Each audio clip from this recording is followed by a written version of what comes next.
والنادي الاهلي الشقيق شكله كده لابسه متعصه جله وسناج مهبب الساعه 3 العصر هناك في ملعب صندوق الحاجه الساقعه. يا باي ده ملعب، انا قسما بالله عندي اروح العب جوارديولا في الاتحاد سايب له جونين ولا اتعص في الماتش ده. ليله فوق السواد هناك يابا. الملعب اصلا هو سعه الملعب من 18 ل 20 لتر، بيدخلوا هناك 180,000. وعلى انغام الفوفوزيلا بنت الكلب اللي بيشجعوا بيها، اللي عامله زي الشكمان الديفل بتاع الابيزه 98 وني طول الماتش، زن ما يعلم به الا ربنا. فرقه عماله تجري حواليك زي الناموس وانت مش دريان بحاجه. صعايده يا رسول الله، قمه الرخامه على انغام بقى، فاهم؟ الفوفوزيلا دي وعلى حزقه المغفور له باذن الله علي محمد علي. وارجع بقى وبظهرك يا اخي. احنا في 2000. لا والماتش هناك طويل، الماتش هناك طويل يا اسطى. بيقولوا 90 يوم يا جبل.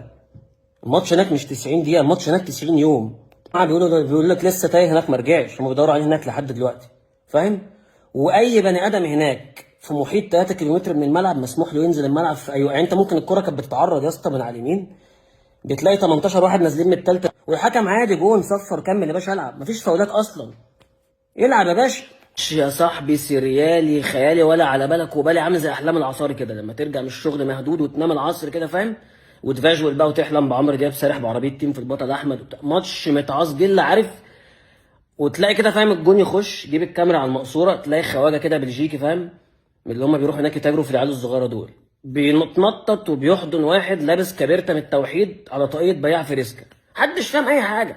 انا مش هنسى الماتش ده في حياتي يابا. حر وعرق وتلزيق وشحم ودبان، تحس انك بتلعب في مربع الورش.